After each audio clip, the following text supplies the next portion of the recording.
ایک آدمی اندھا تھا، وہ بیٹھا ہوا ہے اور اس کے پیچھے لکھا ہوا ہے کہ جی میں اندھا ہوں میری مدد کریں. ایک بچہ اسکول کا، اور اس نے دیکھا کہ اس کے پاس کچھ پیسے پڑے ہوئے ہیں، تو بچے کے ذہن میں یہ بات آئی کام بہت بڑا کر رہا ہے لیکن پیسے کم ہیں. تو اس نے کیا کیا، اس کا وہ جو کیپشن تھا اس کو چینج کیا. فکسڈ مائنڈ سیٹ ہے اور ایک گروتھ مائنڈ سیٹ ہے، ان دونوں میں کیا فرق ہے اور یہ اتنا بڑا فرق کیوں کر ہے؟ ایک دن میں نے امی سے پھر پوچھا، میں کہا امی اس کی عمر کتنی ہوگی؟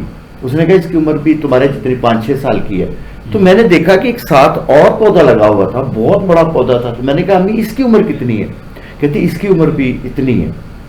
تو میں نے کہا کہ یہ تو ترقی کر رہا ہے، یہ ترقی نہیں کر رہا ہے. جی ڈاکٹر صاحب، یہاں تک تو آپ نے ٹھیک کہا، لیکن جو پروگریسو مائنڈ سیٹ ہے جی اس کی کیا خوبیاں ہیں اور اس پہ تھوڑی سی روشنی ڈالیں. کہ اللہ تو آپ کو جسم دے دیا، آپ کو سوچنے کی صلاحیت دے دی، فرشتے دے دیے، نیچر دے دیے، اور اللہ آپ کے ساتھ ہے. اگر پھر بھی نہیں کر رہے تو اس سے مراد ہے کہ نقص آپ کے اندر ہے. جب ہم پر پریشر ہوتا ہے تو اس میں بعض کا مائنڈ فوگ ہو جاتا ہے، بلینک ہو جاتا ہے یا بلینک ہو جاتا ہے. اس پریشر سے نکلنے کا کیا عمل ہے؟ کسی نے پوچھا بابا جی ہمیں لمبی بات کرنی چاہیے یا چھوٹی بات کرنی چاہیے؟ تو انہوں نے بڑی خوبصورت بات کی. انہوں نے کیا دیکھ لینا ہے کہ بات کر کے رہے ہو. جو تو اللہ کی بات ہے، دین کی بات ہے، مذہب کی بات ہے، انسانوں کی بھلائی کی بات ہے تو بڑی کر لیں، نہیں تو ہم مختصر کر لیں بات کو. کیونکہ ہمارا ایک جگہ پہ جکڑ بند لگا ہوتا ہے، ایک جگہ پہ ہم کسی بھی جگہ پہ رکے ہوئے ہوتے ہیں. جب آپ اس کو گراس اوپر جمپ کے ذریعے توڑ دیتے ہیں تو آدمی وہاں سے نکل جاتا ہے. بسم اللہ الرحمن الرحیم. السلام علیکم ویورز، پروگرام تعلیم دوست آگاہی کے ساتھ آپ کا بھائی الفت رسول جویہ آپ کی خدمت میں حاضر ہے. ناظرین، آپ سے مختلف موضوعات پر گاہے بگاہے بات ہوتی رہتی ہے اور ہمارا آج کا پروگرام بھی موٹیویشن پر ہے، کیونکہ موٹیویشن ایک بہت بڑا سبجیکٹ ہے اور ہماری روزمرہ جو زندگی کے جو معاملات ہیں یا ہماری خوشی ہے یا ہماری کامیابی ہے وہ اس کے ساتھ جڑی ہوتی ہے.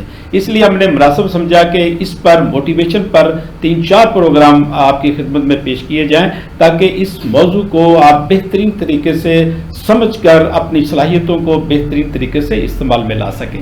تو آج بیسٹ نیشنل اسٹوڈیو میں نامور اسکالر جناب راؤ محمد اسلم خان صاحب ہمارے درمیان موجود ہیں. ہم ان سے گفتگو کرتے ہیں. جی السلام علیکم راؤ صاحب. جی میاں صاحب، thank you very much. Rao صاحب، آج کے پروگرام میں میں آپ سے یہ پوچھنا چاہوں گا کہ یہ فکسڈ مائنڈ سیٹ ہے اور ایک گروتھ مائنڈ سیٹ ہے، ان دونوں میں کیا فرق ہے اور یہ اتنا بڑا فرق کیوں کر ہے؟ میں اس کو نا ایک ایکسرسائز کے ذریعے ایک بات بتاتا ہوں. میرے بچپن کی بات ہے کہ میری والدہ جو ہے مجھے ایک دربار پہ لے کے گئی جب میری عمر کوئی 3, 3.5, 4 سال کی ہوگی. تو مجھے وہ لے کے گئی، وہاں پہ مسجد ہے، حاج عبدالصمد صاحب بہت بڑے اللہ والے تھے، ان کی ایک مسجد ہے. تو جب مجھے لے کے گئی تو میں نے دیکھا کہ جو اس کا دروازہ تھا اس کے اوپر ایک دیوار کے اندر پودا لگا ہوا ہے. تو میں نے اپنی امی سے پوچھا کہ امی یہ کیا ہے؟ اس نے کہا پودا لگا ہوا ہے. تو میں نے کہا یہ کہاں سے لیتا ہے خوراک، اپنی کھانا وغیرہ کہاں سے؟ تو اس نے کہا دیوار کے اندر سے ہی وہ لے لیتا ہے، مل جاتا ہے اس کو. ایک دن میں نے امی سے پھر پوچھا، میں کہا امی اس کی عمر کتنی ہوگی؟ اس نے کہا اس کی عمر بھی تمہارے جتنی 5-6 سال کی ہے. تو میں نے دیکھا کہ ایک ساتھ اور پودا لگا ہوا تھا، بہت بڑا پودا تھا. تو میں نے کہا امی اس کی عمر کتنی ہے؟ کہتی اس کی عمر بھی اتنی ہے. تو میں نے کہا کہ یہ تو ترقی کر رہا ہے، یہ ترقی نہیں کر رہا ہے. جیسے بچپن میں بچوں کو ہوتا ہے تو یہ اتنا بڑا کیوں ہے؟ تو مجھے اب ذہن میں یہ بات پھنس گئی میری کہ یہ تو بیچارہ 6 سال کے بعد بھی کچھ کر نہیں پایا اور چھوٹا سا ہے، اور یہ 6 سال میں اتنا بڑا ہو گیا. تو میں نے ایک دن کیا کیا، دوستوں کے ساتھ مل کے ہم ایک دوسرے کے اوپر کھڑے ہو کے کہ میں نے وہ نکال لیا، پودے کو نکال کے نہر کے کنارے پہ لگا دیا. پودا آج بہت بڑا ہے. تو مجھے تو یہ عجیب سا لگتا ہے کہ کہیں پہ کوئی آدمی رکا ہوا ہو. کیونکہ میں ایک مثال آپ کو دیتا ہوں. میں ایک دن اکھاڑے گیا تو میرا شہر کیونکہ نرالا خرد ہے اور آپ کا تعلق بھی اکھاڑا سے ہے. تو میں وہاں پہ گیا تو میں نے وہاں پہ دیکھا تو ایک شخص جو ہے وہ ریڑھی پہ ہے، کھوتی ریڑھی کے اوپر چلا رہا ہے. تو میں نے اس کو بلایا، میں کہا حاکم؟ کہتا جی راؤ صاحب. تو مجھے اس نے پہچان لیا. تو میں نے کہا بچے کیا کر رہے ہیں؟ کہتے جی انہوں نے ویسے کھوتی ریڑیاں بنا دیتی ہیں، وہ بھی کھوتی ریڑیاں چلا دیں. میرے سے یقین کی جگہ کہ مجھے غصہ آ گیا میرے اندر. کوئی بندہ پہچان نہیں سکتا کہ اس نے خود بھی وہ ساری زندگی گزاری اور آج یہ آگے وہ بھی اس کو گزارنا چاہتا ہے. تو میں نے اس کے بیٹے کو کہا کہ میں کہ نہیں اس کو نا تم اپنے بیٹے کو میرے پاس لاہور بھیجو، تو میں اس کو پڑھاؤں گا، لکھاؤں گا، انسان بناؤں گا. ارادہ کر لیا. فکس مائنڈ سیٹ کو میں نے ختم کرنے کی کوشش کی. یہ جو فکس مائنڈ سیٹ ہوتا ہے نا کہ کئی سال تک آپ کھوتی ریڈی پہ رہتے ہیں یا چھوٹی سی دکان بنا کے بیٹھے ہوئے ہیں یا ایک کلرکی کر رہے ہیں, ساری زندگی کلرکی کرتے رہتے ہیں, ایک اسکول کا ٹیچر ہے پرائمری اسکول کو پڑھا رہا, سوری زندگی پرائمری اسکول کو پڑھاتا رہتا ہے. اگر آپ ان کے گھروں میں چلے جائیں تو آپ کو گھروں کے اندر ان کے جو چیزیں استعمال کی ہوتی ہیں وہ بھی صدیوں پرانی ہوتی ہیں, جو ان کے باپ نے دادا نے. میں نے دیکھا ہے کہ خود تو اس مائنڈ سیٹ پر وہ چل رہے ہوتے ہیں, اپنے بچوں کو بھی اسی مائنڈ سیٹ پر وہ لگا دیتے ہیں. ہاں, لیکن اس کے لیے نا میں ایک چھوٹی سی مثال دیتا ہوں آپ کو کہ ایک آدمی تھا اور وہ بھیک مانگ رہا تھا. کہاں پہ؟ لندن میں. اور وہاں پہ بھیک مانگنے کا طریقہ یہ ہے کہ یا تو کسی چیز کو انسٹرومنٹ کو آپ پلے کریں, جیسے ہمارے پاس میوزک ہوتے ہیں, یا وہ کریں یا کوئی ناچیں ڈانس کریں, کچھ کریں. تو ایک آدمی اندھا تھا, تو وہ بیٹھا ہوا ہے اور اس کے پیچھے لکھا ہوا ہے کہ جی میں اندھا ہوں, میری مدد کریں. ایک بچہ اسکول کا, اور اس نے دیکھا کہ اس کے پاس کچھ پیسے پڑے ہوئے ہیں, کچھ ڈالر کچھ پاؤنڈز پڑے ہوئے ہیں. تو بچے کے ذہن میں یہ بات آئی, کھاتے میں برگر رہا تھا بچہ, لیکن اس کے ذہن میں بات آئی کہ کام بہت بڑا کر رہا ہے لیکن پیسے کم ہیں. تو اس نے کیا کیا, اس کا وہ جو لگا ہوا تھا پیچھے کیپشن تھا, اس کو چینج کیا. کیپشن کے اوپر لکھا کہ یو ہیو اے بیوٹیفل, کیونکہ پہلے لکھا ہوا تھا I am blind please help me. اب اس نے اس کو چینج کر کے کیا کہا, you have a beautiful eyes, you can see the universe of the god but I can't see. میں اس کو دیکھ نہیں سکتا. یقین کیجیے کہ جب بچہ واپس آیا اسکول سے تو اس کے پاس گزرا تو اس کے پاس ڈالرز اور پاؤنڈز تھے, وہ پڑے ہوئے بہت زیادہ. میسج وہ پازیٹیو ہو گیا. اصل میں یہ ہے کہ آپ کی زندگی کا کیپشن کیا ہے, یعنی آپ کا زندگی کا مقصد حیات کیا ہے, آپ زندگی میں کرنا کیا چاہتے ہیں. اگر تو آپ بڑا کچھ کرنا چاہتے ہیں تو آپ کا کیپشن کچھ اور ہے, اور اگر آپ کچھ کرنا ہی نہیں چاہتے اور کھوتی ریڑھی تک محدود رہنا چاہتے ہیں اور معمولی زندگی تک محدود رہتے, اللہ کو اس سے کوئی دلچسپی نہیں ہے. کیونکہ اللہ کہتا ہے کہ میں نے تجھے بنا کے بھیج دیا اور تو میرا خلیفہ ہے, تو اب کر کے دکھا نا کچھ اپنی زندگی میں, کچھ کر کے دکھا.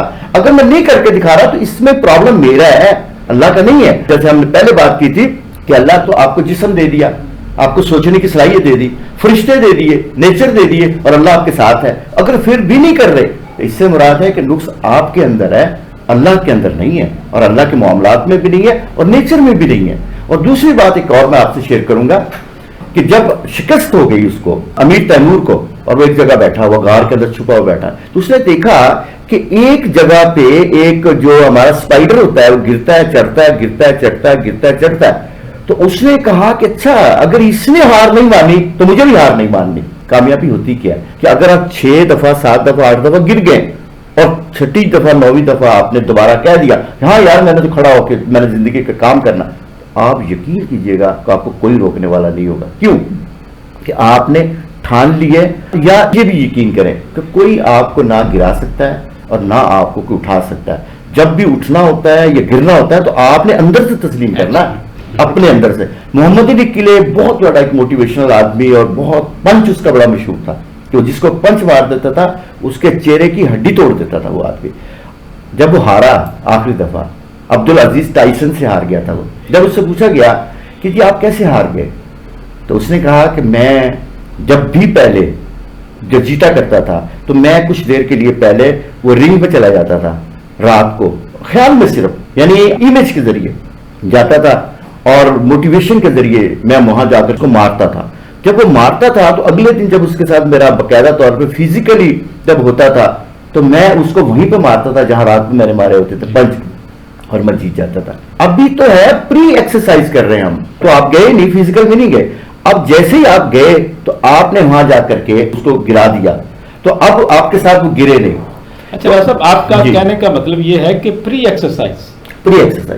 اچھا پری ایکسرسائز کا آپ کو فائدہ کتنا ہوتا ہے؟ پری ایکسرسائز کا بہت فائدہ ہوتا ہے, کیونکہ آپ نے وہ کام کو بار بار, کیونکہ ہمارا جو برین ہے نا اس کے پاس نیوروٹک پاتھ بن جاتے ہیں, جس کام کو آپ بار بار کرتے ہیں, ایکسرسائز کرتے ہیں. دیکھیں آپ نے جب پہلی دفعہ سائیکل سیکھی تھی تو آپ کو نہیں آئی تھی, گاڑی آئی تھی نہیں آئی تھی, تو اس طرح بے شمار کام ہے جو پہلی دفعہ آپ کرتے تو نہیں ہوتے, پھر آہستہ آہستہ جیسے آپ کرتے چلے جاتے ہیں آپ کے نیوروٹک پاتھ بن جاتے ہیں. جب نیوروٹک پاتھ بنتے ہیں تو پھر آپ کے لیے وہ کام کرنا آسان ہو جاتا ہے. تو وہ کہتا ہے کہ جس دن میں ہارا تو اس دن میرے پاس کچھ کام کرنے کے لیے تھے اور میں اوور کانفیڈنٹ ہو چکا تھا, تو میں نے وہ نہیں کیا جو مجھے کرنا تھا. تو اس سے کیا ہوا کہ اس نے مجھے ایسے پنچ مارے, ایسی چیزیں ماری کہ میں وہ ہو گیا. اور دوسری بات ہے کہ زندگی میں یاد رکھنا ہے کہ موٹیویشن جو ہے نا, جو انسپائریشن ہے, آپ ان لوگوں میں اٹھے بیٹھے جن کے پاس ہے, اور اگر کسی کے پاس ہے ہی نہیں تو وہاں سے کیا لے سکتے ہیں آپ. تو اس میں سب سے زیادہ ان لوگوں کا انتخاب کریں کہ آپ موٹیویشن کے اندر ان لوگوں کا انتخاب کریں صبح سے شام تک جو بڑے کمال کے انسان ہیں، جو بہت بڑے. میں آپ کی مثال آپ کو دیتا ہوں کہ کچھ لوگ آپ کو ملیں گے زندگی کے اندر کہ جن کے اندر موٹیویشن نہیں ہے. اچھا، ان کے اوپر MRI کی گئی، ان کی ECG کی گئی، ان کی EEG کی گئی، پتہ لگا کہ ان کے اندر جو جذبہ ہے، جو آپ کو آگے بڑھنے کی جو ہمت ہوتی ہے، جو فیوچر میں دیکھنے کا آپ کا جو ویژن ہوتا ہے وہ کم ہوتا ہے. اس کو MRI کے ذریعے پتہ لگا کہ جو موٹیویشنل ہوتے ہیں، جو انسپائریشنل ہوتے ہیں اور جو ویژن کو لے کر چل رہے ہوتے ہیں ان کی MRI اور ہوتی ہے، اور جو لوگ ڈی موٹیویٹڈ ہوتے ہیں ان کی MRI اور ہوتی ہے. کیونکہ یہ تو آج تو سارا کچھ یہ آپ کا پروون ہے، یعنی سائنسی پروون ہے آج سب کچھ.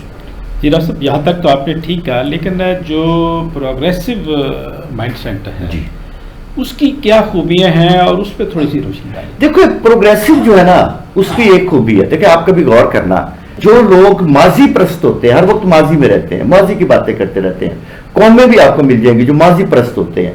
اب ان کے پاس موٹیویشن کوئی نہیں ہے، انسپائریشن کوئی نہیں ہے. دیکھیں آپ جس بندے نے ڈیزائن کیا نا گاڑی کو، اس سے سمجھیں آپ گاڑی کو آگے دیکھنے کے لیے کتنی بڑی سکرین دی ہے اور پیچھے دیکھنے کے لیے چھوٹے چھوٹے میرر دی ہے. یعنی ماضی کو ہم نے اتنا ہی دیکھنا ہے اور ماضی سے لینا کیا ہے؟ وہ لینا ہے جو وہاں پہ موٹیویشن پڑی ہوئی ہے، جو آپ کی میموری پڑی ہوئی ہے، بڑی اچھی میموری پڑی ہوئی، وہ لے لے. اور وہ چیزیں نہ لیں جس سے کسی نے کسی کو کچھ کہہ دیا تھا، آپ کی کسی نے کوئی بدخوئی کر دی تھی یا کوئی ایسی بات، اب اس کو ہم لے کے چل رہے ہیں. اور وہ جو اچھی باتیں ہیں فرض کریں اس کو ہم لے نہیں رہے. تو ہم نے ماضی سے وہ چیزیں لینی ہے جو کہ بہت اچھی ہیں اور ان کو چھوڑ دینا ہے جو ہمیں ڈی موٹیویٹ کرتی ہیں، ان کو چھوڑ دینا ہے. بالکل ٹھیک کہہ رہے ہیں آپ. اب مجھے یہ بتائیں، یہ جو تصور تقدیر ہے یہ بھی ہمارے موٹیویشن لیول کو بہت ڈیمیج کر رہا ہے. اس سے نکلنے کا کیا بہترین طریقہ ہے؟ قرآن مجید فرقان حمید نے ہم نے بتایا نہ، جتنی آسمانی کتابیں آئی ہیں یا بڑی بڑی جتنی کتابیں، اس میں کہیں پہ بھی تقدیر کو اس معنی میں استعمال نہیں کیا. بلکہ اقبال کو جب ہم پڑھتے ہیں تو تقدیر، وہ کہتے ہیں کہ جو ہم کر رہے ہیں وہی تقدیر ہے ہماری. آپ جتنی اچھی موٹیویشنل زندگی گزار رہے ہیں یا جو کچھ بھی کر رہے ہیں وہی آپ کی تقدیر ہے. یعنی تقدیر سے وہ کہتے ہیں کہ فیوچر میں اور پریزنٹ میں جو کچھ کر رہے ہیں اسی کا آگے نتیجہ اسی کے نکلیں گے. ہم کیا کرتے ہیں، ہم ماضی کی کسی بات کو لے کر کے بیٹھے ہوتے ہیں اور اس کو تقدیر سمجھ رہے ہیں. ابھی ایک امریکہ کے اندر ایک یونیورسٹی کے اندر ابھی ایک بہت بڑا ایکسرسائز کی گئی ہے، بہت بڑی ایکسپیریمنٹ کیا گیا. بچی نے PhD کی اس کے اوپر. ایک بندے کو بلایا جس کو کینسر تھا اور اس کو پوچھا گیا کہ آپ یہ بات بتائیں کہ آپ کی زندگی جو ہے وہ ساری کی ساری آپ کے پاس جو سوچنے سمجھنے کی صلاحیت آپ کی اپنی تھی؟ اس نے کہا جی میری اپنی تھی. اس نے کہا کہ کیا آپ کی کام میں کسی نے مداخلت کی؟ اس نے کہا میرے کام میں کسی نے مداخلت نہیں کیا. اس نے کہا کیا آپ کے پاس فری ول تھی، لبرٹی آف چوائس تھی؟ اس نے کہا جی میرے پاس تھی. اس نے کہا اچھا کل کو آ کے بتانا کہ کتنے % تھی؟ تو اس نے آ کے بتایا کہ 95% میرے کاموں میں کسی نے مداخلت نہیں کی اور میں نے وہ سارے کام خود کیے. تو اس نے کہا کہ اچھا جو 5% آپ کہہ رہے ہیں کہ کسی کی مداخلت تھی تو ذرا اس کو بھی ذرا آپ اور دیکھیں ذرا. یعنی اس نے کہا کہ 99.5% جو ہے وہ ساری کی سارا میرا عمل دخل تھا میرے کام میں. صرف 0.5% ایسا تھا جو میں محسوس کر سکتا ہوں کہ کسی نے میرے کاموں میں مداخلت کی. تو اسی طرح سے ہے کہ اگر آپ یہ سوٹ آپ نے میاں صاحب پہنا ہوا، یہ ٹائی آپ نے لگائی ہوئی خوبصورت اور آپ نے خوبصورت واچ ہے آپ کے پاس، تو کیا یہ میرے کہنے پہ لگائی ہے؟ نہیں، آپ نے اپنے کہنے پہ لگائی ہے. اچھا کسی اور کے کہنے پہ لگائی ہے؟ نہیں، اپنے کہنے پہ لگائی ہے. تو اسی طرح سے ہے کہ ہم اپنی زندگی کو اچھائی میں لے جائیں یا برائی میں لے جائیں، آپ اس کو ایکٹیو زون میں لے جائیں یا پیسو زون میں لے جائیں، تو جانا آپ نے. اور آج ہم جس سٹیج کے اوپر بھی ہیں بحیثیت قوم یا بحیثیت انسان، تو اگر ہم نے یہ ٹھان لیا ہے کہ ہم نے اس قوم کو بنانا ہے تو وہ بن جائے گی. اگر ہم نے سوچ لیا ہے کہ نہیں ہم نے تو کچھ بھی نہیں بنانا اور یہ سب کچھ بنا بنایا ہمارے پاس آ گیا ہے اور ہم نے تو زندگی گزارنی، فکس مائنڈ سیٹ کا آدمی ترقی کر ہی نہیں سکتا. وہ قومیں ہمیشہ وہ آگے نکلتی ہیں. جب سے میں چلا ہوں میری منزل پہ نظر ہے، آنکھوں نے کبھی میل کا پتھر نہیں دیکھا.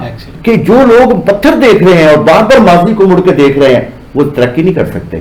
ہمیشہ انسان کو آگے رہنا چاہیے، فیوچر میں رہنا چاہیے. اور جب آپ ماضی کی طرف جاتے ہیں نا، آپ کے مائنڈ کے برین بہت کم استعمال ہوتے ہیں، برین کے جو آپ کے سیل ہیں. اور جیسے آپ فیوچر میں جاتے ہیں تو آپ کے سیل زیادہ استعمال ہوتے ہیں. تو اللہ کریم نے آپ کو یہ سیل 84 بلین سیل دیے ہیں، تو کس لیے دیے ہیں؟ استعمال کرنے کے لیے دیے ہیں نا. تو اس کو آپ استعمال کریں. اگر استعمال نہیں کریں گے تو اللہ کے پاس ڈبہ بیگ لے جائیں گے تو اللہ کو کیا کرنے ہیں؟ جی ڈاکٹر صاحب، آپ جی نے بہت اچھی طریقے سے وضاحت کی. آپ مجھے یہ بتائیں کہ ہمارے موٹیویشنل لیول جب ہم پر پریشر ہوتا ہے تو اس میں بعض کا مائنڈ فوگ ہو جاتا ہے، جی بلینک ہو جاتا ہے یا بلینک ہو جاتا ہے.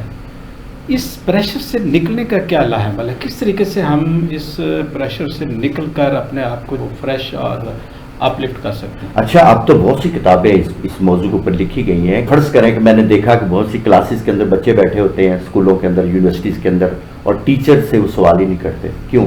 کہ ان کے سوال کرنے نہیں دیا جاتا ان کو. اب جب سوال نہیں کرنے دیا جاتا تو ان کے اندر کیونکہ ایکسرسائز نہیں ہے، انہوں نے کیا نہیں ہوتا کبھی، ان کے پاس کوئی ایکسپیریمنٹل اس کی لائف نہیں ہوتی، تو وہ کیا کرتے ہیں کہ وہ سوال کرنا چھوڑ دیتے ہیں. اور اگر وہ سوال کرتے بھی ہیں تو فوگ آ جاتی ہے ان کے یہاں، تو وہ کہاں سوال کر نہیں پاتے. یعنی کہ جب انہیں انکریجمنٹ نہیں ملتی تو تب وہ اپنے آپ کو بند ڈبے میں لے جاتے ہیں. یہ انسانی فطرت ہے. آپ کسی بچے کو 2 دفعہ کو کام کر کے آئے، اچھا نیک کام کر کے آئے، فضل والا کام کر کے آئے، تو آپ اس کو کہو واہ کمال نہیں ہے، وہ اچھا وہ کرنے کے لیے تیار ہو جاتا ہے. تو جب قوموں کے اندر انگزائٹی، ڈپریشن، سٹریس، لو موڈز بڑھتے ہیں تو ان کا برین فوگ ہو جاتا ہے. میں اس مثال دیتا ہوں. آپ نے دیکھا ہوگا کہ پاکستان میں بہت کم لوگ ہیں جو سٹیج پہ آ کے بات کرتے ہیں، ان میں آپ بھی شامل ہیں. 2-4 لوگ ہیں صرف، زیادہ نہیں ہے. اچھا، دوسری بات ہے کہ ان کے پاس کانٹینٹ ہی نہیں ہے.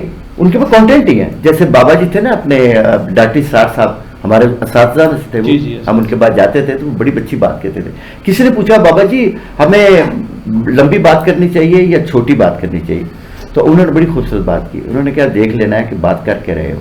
جو تو اللہ کی بات ہے، دین کی بات ہے، مذہب کی بات ہے، انسانوں کی بھلائی کی بات ہے تو بڑی کر لیں، نہیں تو ہم مختصر کر لیں بات کو، تھوڑا کر لیں. تو اسی طرح سے ہے کہ اگر آپ فوگی ہیں، برین آپ کا فوگی ہو گیا ہوا، کسی بھی طرح سے فوگی ہو گیا ہے، تو آپ 1 دفعہ 2 دفعہ 3 دفعہ کوشش کریں. میں ایک مثال دوں آپ کو. ہم ٹریننگ میں ہوتے ہیں یا ہم کسی اسٹیج کے اوپر بات کر رہے ہوتے ہیں تو ہمیں کچھ لوگ ہوتے ہیں، مجھے پتہ چل جاتا ہے کہ یہ سوال کرنا چاہ رہا ہے لیکن اسے ہو نہیں رہا، تو ہم اس کو انکریج کرتے ہیں. ہاں ابھی کریں، آپ بات کریں کریں کریں. اب سے جب کر دیتے ہیں وہ بات کرنے کے قابل ہو جاتے ہیں، کیونکہ ہمارا ایک جگہ پہ جکڑ بند لگا ہوتا ہے. ایک جگہ پہ ہم کسی بھی جگہ پہ رکے ہوئے ہوتے ہیں. جب آپ اس کو گراس سپر جمپ کے ذریعے توڑ دیتے ہیں تو آدمی وہاں سے نکل جاتا ہے. آپ نے دیکھو ہوگا بے شمار لوگ ہیں جب اسٹیج کے اوپر بلایا جاتا ہے تو وہ نہیں آتے، لیکن جب وہ آ جاتے ہیں تو پھر ان کو اتارنا بڑا مشکل ہو جاتا ہے. آج کے پروگرام میں ہم جو موضوع تھا ہمارا موٹیویشن لیول کیسے انہانس کیا جا سکتا ہے، اس میں بڑی بھرپور گفتگو ہوئی اور ہمیں اس بات کا ادراک ہوا کہ ہمیں اللہ نے اشرف المخلوق بنایا ہے اور ہم پر چھوڑا ہے کہ ہم اپنی تقدیر کو کیسے بہتر سے بہترین بنا سکتے ہیں. اللہ کا جو نظام ہے، جو نیچر ہے، وہ ہمیں بیک اپ دے رہی ہے. ہم اپنے آپ کو ہمیں اس لیول پر لے جانا ہے کہ تاکہ ہم اس سے استفادہ لے سکیں. اسی لیے کہتے ہیں کہ جب ہم فکسڈ مائنڈ ہو جاتے ہیں اور ہم سمجھتے ہیں کہ یہ جو ہمارے پاس وسائل ہیں یا جس ڈومین میں ہم چل رہے ہیں یہ ہماری تقدیر میں ہے اور ہم نے اسی میں ہی رہ کر ہم نے اپنا گزر بسر کرنا ہے، تو پھر ہم اپنے آپ کو فکسڈ کر لیتے ہیں. اور جب ہم پروگریسو مائنڈ ہوتے ہیں اور اللہ کی دی ہوئی صلاحیتوں کو ہم بھرپور طریقے سے استعمال میں لاتے ہیں اور ہم سمجھتے ہیں کہ اللہ نے جو ہمیں اسکل دی ہے اس کو بہتر سے بہترین استعمال کر کے ہم آگے بڑھ سکتے ہیں، اپنی ذات کے لیے بھی ہم مفید ثابت ہو سکتے ہیں اور ملک و قوم کے لیے بھی. تو پھر نیچر کا پورا نظام ہمیں بیک اپ دیتا ہے اور ہم اپنے ٹارگیٹ اور گولز کو حاصل کر لیتے ہیں. اس لیے میری بہنوں اور بھائیوں، مایوسی گناہ ہے اور اللہ نے ہمیں اشرف المخلوق بنایا ہے اور ہمیں اللہ کی دی ہوئی خدا داد صلاحیتوں کو بھرپور طریقے سے استعمال میں لانا ہے. اس لیے کہ ہم نے اللہ کے بندوں کی مدد کرنی ہے، اللہ کے بندوں کی خدمت کرنی ہے. اور اللہ رب العزت فرماتے ہیں، جو قرآن مجید میں نے مطالعہ کیا ہے، جو میں نے سمجھا ہے، کہ اللہ فرماتے ہیں کہ جو میرا بندہ میرے بندوں کی فلاح کے لیے میدان عمل میں ہے اس کے لیے میں اللہ کافی ہوں. تو ہمیں باہمت ہو کر، باعزم ہو کر اپنے حصے کا کردار ادا کرنا ہے، اپنی ذات کے لیے، اپنی فیملی کے لیے، اپنے ملک و قوم کے لیے. اور انشاءاللہ تعالی جب ہم اس عزم ارادے کے ساتھ میدان عمل میں رہیں گے تو اللہ کی مدد سے ہم اپنے تمام خوابوں کی تکمیل بھی کر سکیں گے اور ملک و قوم اور معاشرے کے لیے بھی بہترین ثابت ہو سکیں گے. بہت شکریہ. آج کے لیے اتنا ہی. ملتے ہیں انشاءاللہ اگلے پروگرام میں. تب تک اپنے میزبان الفت رسول جویا کو اجازت دیجیے۔ اللہ نگہبان۔